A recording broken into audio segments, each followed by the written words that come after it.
آج ہم James clear کی مشہور کتاب ایٹامک ہیبٹس کے جو خاص نکات ہیں نا، ان پہ ذرا تفصیل سے بات کریں گے۔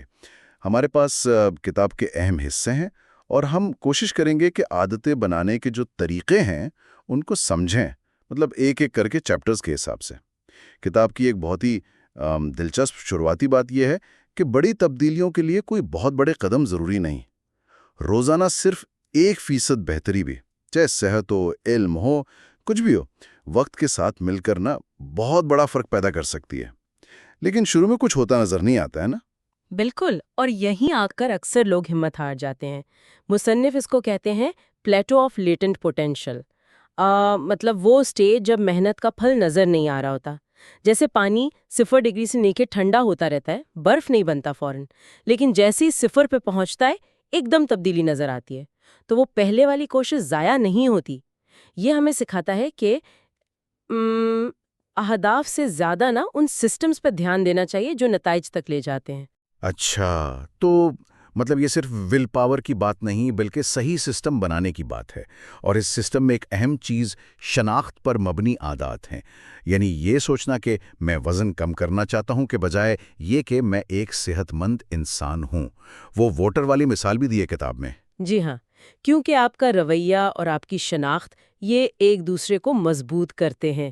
جو آپ کرتے ہیں وہ آپ بن جاتے ہیں، اور جو آپ بنتے ہیں وہی پھر آپ کے کاموں کا راستہ دکھاتا ہے۔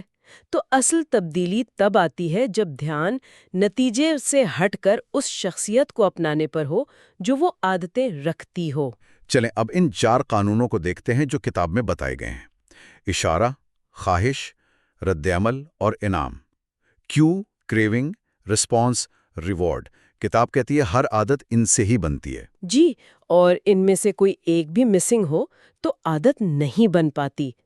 پہلا قانون ہے اسے واضح بنائے، میک اٹ obvious، یعنی عادت شروع کرنے کا جو اشارہ ہے وہ بالکل سامنے ہو، واضح ہو۔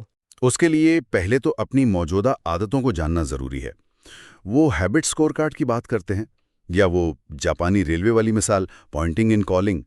لیکن صرف جاننا کافی نہیں، ارادہ بھی پکا کرنا ہے۔ امپلیمنٹیشن انٹینشنز، یعنی پہلے سے طے کرنا کہ میں فلاں وقت فلاں جگہ یہ عادت کروں گا۔ یہ بڑا مؤثر ہے۔ اور ماحول کا کردار تو بہت ہی اہم ہے۔ وہ کرٹ لیون کا فارمولا ہے نا، B=F of P and E۔ رویہ انسان اور اس کے ماحول کا نتیجہ ہے۔ آسان سی بات ہے، اگر صحت مند کھانا ہے تو پھل سامنے رکھیں، بسکٹ چھپا دیں، ماحول کو اچھا بنائیں۔ صحیح۔ دوسرا قانون ہے اسے پرکشش بنائیں، میک اٹ اٹریکٹیو۔ ہمارا دماغ ان چیزوں کی طرف بھاگتا ہے جن سے ڈوپامین ملے، چاہے وہ کوئی نوٹیفیکیشن ہو یا چاکلیٹ۔ اور یہاں نا ہمارا سوشل سرکل، ہمارے آس پاس کے لوگ، وہ بھی بہت اثر ڈالتے ہیں۔ ہم ان کی عادتیں اپنانے لگتے ہیں۔ جی بالکل، اور اس قانون کا ایک اور پہلو یہ ہے کہ آپ اپنے ذہن میں کسی عادت کی کشش کو بدل بھی سکتے ہیں۔ جیسے وہ ایلن کار کا طریقہ ہے سگریٹ چھوڑنے کا، وہ اسی اصول پر ہے۔ مشکل کام کو مجبوری نہیں، موقع سمجھنا، اس سے بھی فرق پڑتا ہے۔ ٹھیک۔ اگلا، تیسرا قانون، اسے آسان بنائیں، میک اٹ ایزی۔ کئی بار ہم نا پلاننگ میں ہی رہ جاتے ہیں، اصل کام شروع نہیں کرتے۔ عادت بنانے کے لیے بار بار کرنا ضروری ہے، اور وہ تبھی ہوگا جب کام آسان ہو۔ رکاوٹیں کم کرنی ہے۔ یہاں وہ 2 منٹ کا اصول بہت کام آتا ہے۔ کوئی بھی نئی عادت شروع کرنی ہے نا تو بس 2 منٹ سے کریں۔ ورزش کرنی ہے، صرف جوتے پہن لیں۔ کتاب پڑھنی ہے، بس ایک صفحہ کھول لیں۔ یہ شروع کرنے کی جو جھجک ہے نا وہ ختم کر دیتا ہے۔ اور ماحول کو تیار رکھنا، جیسے رات کو ہی اگلے دن کے کپڑے نکال لینا، یہ چھوٹی چھوٹی چیزیں اگلا قدم آسان بنا دیتی ہیں۔ اور آخری، چوتھا قانون، اسے اطمینان بخش بنائیں، میک اٹ سیٹسفائنگ۔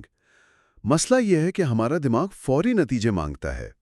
بری عادتیں جیسے سگریٹ، انعام فوراً، نقصان بعد میں، اور اچھی عادتیں جیسے ورزش، محنت فوراً، فائدہ بعد میں۔ اسی لیے اچھی عادتیں مشکل لگتی ہیں۔ تو اس کا حل یہ ہے کہ اچھی عادت کے فوراً بعد کوئی چھوٹا سا فوراً ملنے والا انعام رکھا جائے۔ اور ہیبٹ ٹریکنگ، یعنی اپنی پروگرس کو لکھنا یا کہیں نشان لگانا، یہ بھی تسلی دیتا ہے کہ ہاں کچھ ہو رہا ہے۔ کوئی اکاؤنٹیبلٹی پارٹنر بنانا یا ہیبٹ کانٹریکٹ کرنا بھی کام کرتا ہے۔ اس سے بری عادت چھوڑنے پر کوئی فوری منفی نتیجہ جڑ جاتا ہے۔ کتاب میں کچھ اور ٹیکنیکس بھی ہیں، جیسے اپنی عادتوں کو اپنی نیچرل صلاحیتوں سے ملانا، اور وہ گولڈی لاکس اصول، یعنی کام نہ بہت آسان ہو نہ بہت مشکل، بس تھوڑا سا چیلنجنگ۔ جی، تاکہ دلچسپی بنی رہے۔ اور ایک بہت اہم بات، جب چیزیں بورنگ ہونے لگیں، اور وہ ہوں گی ضرور، تو پروفیشنلز کی طرح رویہ رکھنا، مطلب موڈ ہو یا نہ ہو اپنے شیڈیول پہ قائم رہنا، اور وقت کے ساتھ ساتھ اپنی عادتوں کو دیکھتے رہنا، بہتر بناتے رہنا۔ تو خلاصہ یہ ہے کہ چھوٹی چھوٹی ایٹم جیسی چھوٹی تبدیلیاں اگر مستقل مزاجی سے کی جائیں، صحیح سسٹم اور شناخت کے ساتھ، تو وہ زندگی میں واقعی بہت بڑے غیر معمولی نتیجے لا سکتی ہیں۔ اور اس ساری بات چیت کے بعد شاید ایک سوال اپنے آپ سے پوچھنے کا یہ ہے کہ ان اصولوں کا استعمال کرتے ہوئے وہ کون سی ایک چھوٹی سی عادت ہے جسے واضح، پرکشش، آسان اور اطمینان بخش بنا کر آج ہی شروع کیا جا سکتا ہے۔